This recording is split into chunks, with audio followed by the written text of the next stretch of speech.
Halo Infinite, in comparison with other games that came out this year, is one of the best games that you can play gameplay wise right now. The fluidity of the movement, the freedom you have to go wherever you want and do whatever you want, whenever you want, is a really beautiful thing to have available to us in the Halo universe, and something that we've never really experienced before. No menus to stop us, and no single objectives that have to be completed in order to just play Halo. Halo Infinite offers an amazing amount of freedom and the ability to just jump into Zeta Halo, not tackle any side missions or main missions, and just play Halo however you want to, even if that does mean just walking around the map and looking at the different structures, or just generally exploring it just for fun.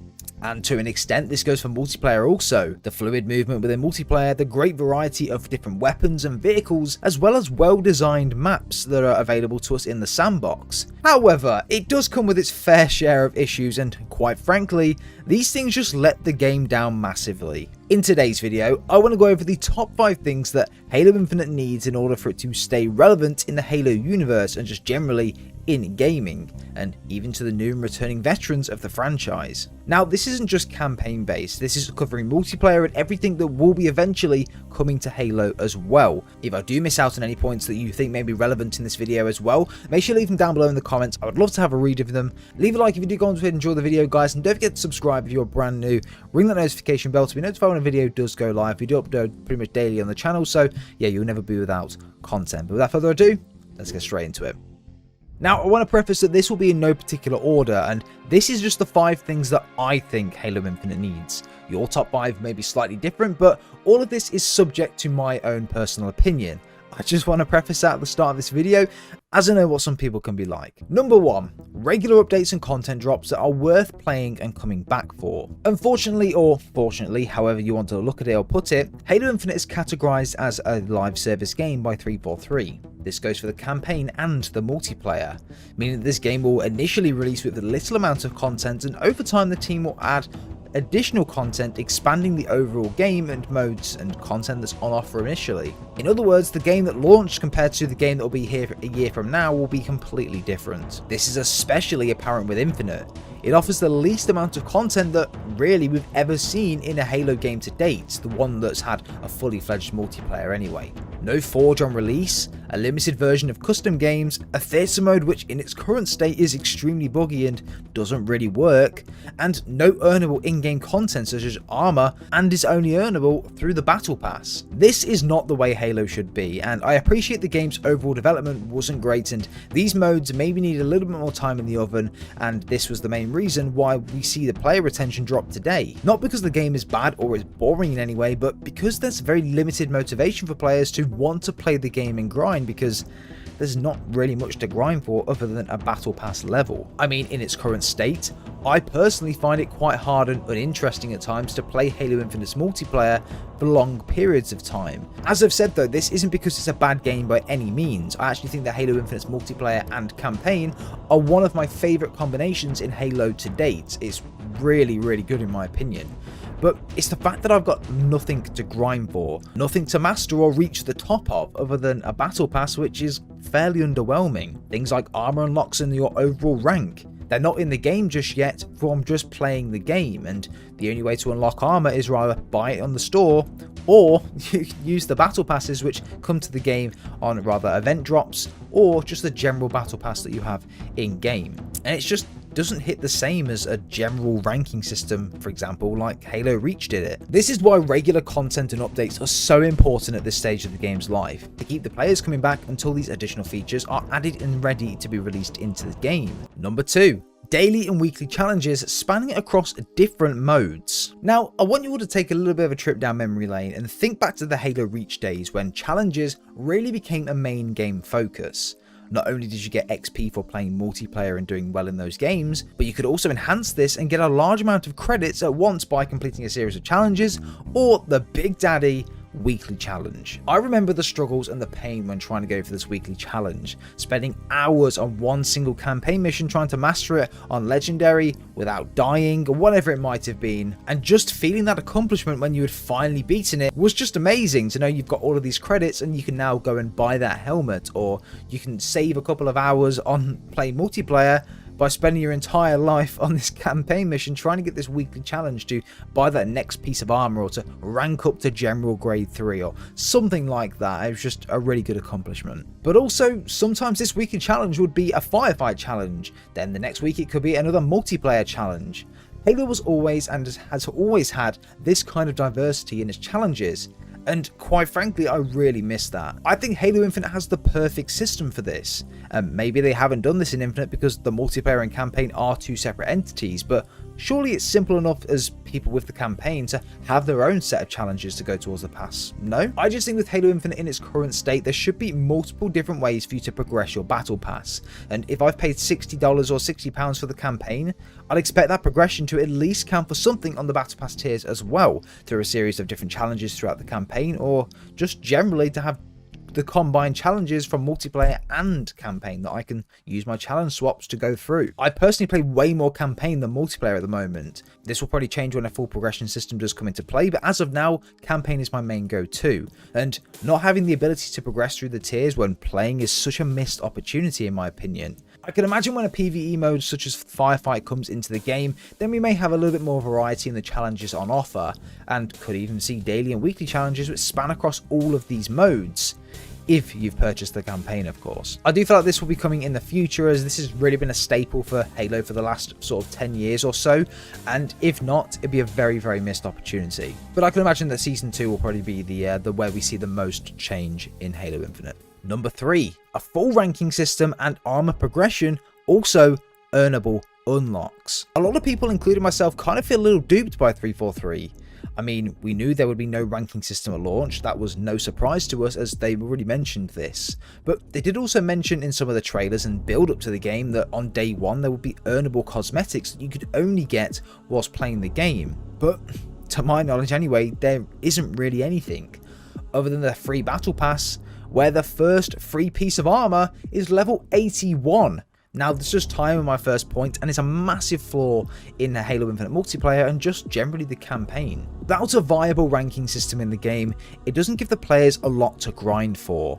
I'm a completionist personally. I like to be max rank, unlock as much in-game armor as possible, cores, armor effects, and all of those sorts of things. But Infinite doesn't fill me with the motivation to want to rank up my battle pass the same way I would feel while ranking up my levels or earning armor in that way. Again, as mentioned previously, a lot of these features were not in the game at launch due to them being sacrificed by 343 so that the game could be complete and polished at launch.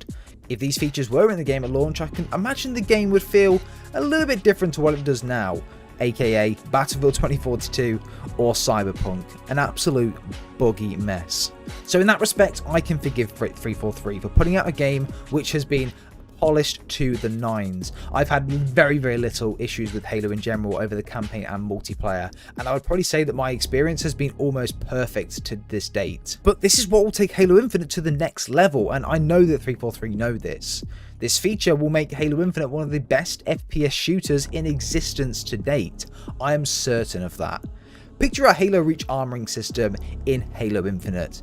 Earnable credits, having all of the different generations of Mjolnir at your fingertips to unlock either through ranking up your weapons, doing challenges, or just generally you can go in the store and buy it. There may even be some you unlock at levels which you can use your credits you've earned in-game to go ahead and buy them. Not to mention as well, to fit the corporate model, this system would suit microtransactions also really, really well. You can either earn these credits in-game, or you can simply just buy them and buy the armor that way, as long as you are that rank.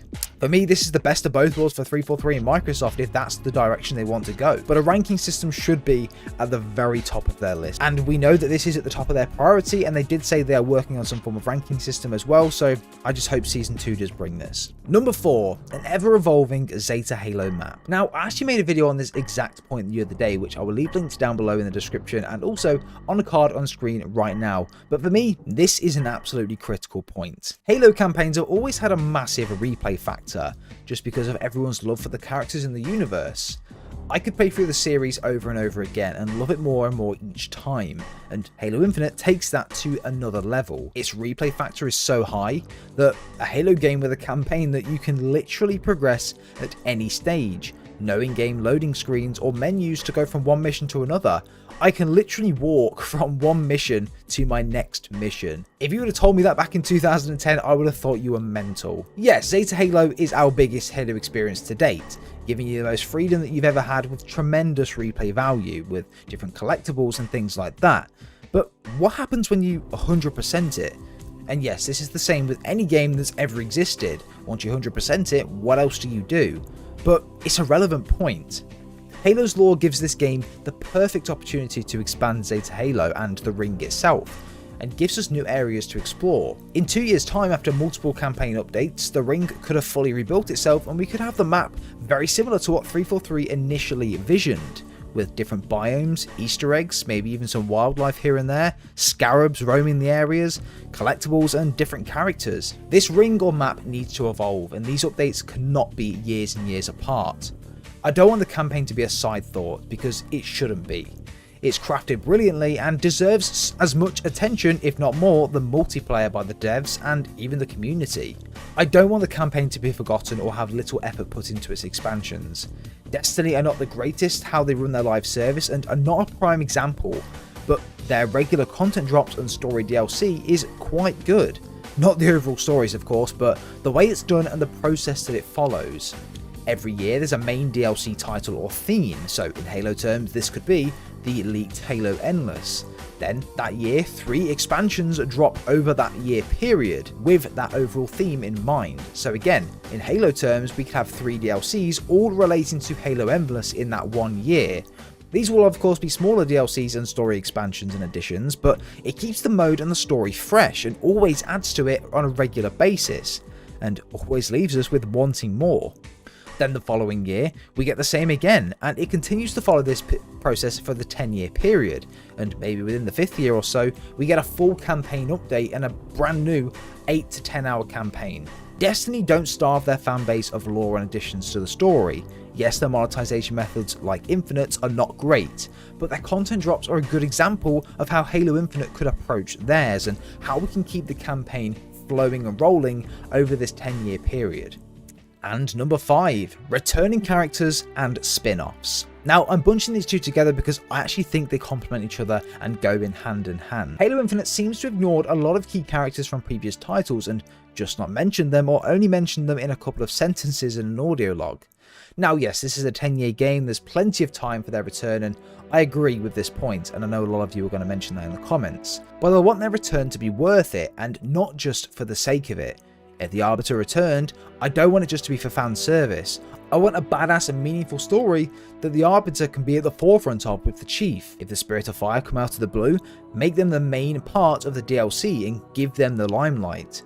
We have many characters that we still have no clue where they are or what happened to them, like Halsey, Lasky, Palmer, Locke, Blue Team, Alpha 9, Arbiter, and most of these were all in Halo 5. Infinite gives you blue balls in every aspect of the imagination, and teaches you in audio logs where characters are or what mission they were sent on. Now again, this is definitely down to the limited development time that 343 had after the multitude of issues that the game's development ran into. But doing it this way means that DLC needs to be chef's kiss, and it needs to do these characters justice. This goes for spin-offs also. There are so many spin-off games that I have in mind and would love to see come to Halo Infinite's DLC, or just generally an absolute separate spin-off. A couple of examples: Halo ODST 2 with Alpha 9 are a completely different squad. Maybe a squad on board the UNSC Infinity as it was being attacked by the Banished. An Elite DLC where you fight with the Arbiter to take back the planet of San Helios, or even as the Shipmaster as your commander. This is a controversial one, but a Spartan Locke DLC, showing how he was defeated and where he was after Halo 5, and his journey back to reunite with the UNSC. I think that would be really good, and if Spartan Locke was written correctly and well, it could turn out to be a very good spin-off. There are many possibilities and options that I would love to see 343 explore, but first I want to know the answers to the questions that we all have in Infinite, as that is my main priority. But guys, do let me know your thoughts and opinions down below on my 5 main points. If you have any additional points that you want to share, leave them down below for myself or for the viewers to read I'd be very interested to read them, and I know that they will also. Leave a like if you did enjoy the video, guys. Subscribe if you are brand new to the channel as well. Halo Weekly does come out tomorrow, so make sure you guys do stick around for that. We have a lot to discuss on that episode of Halo Weekly, so make sure you guys do stick around for that. But have a great rest of your day, guys. Take care, and speak soon.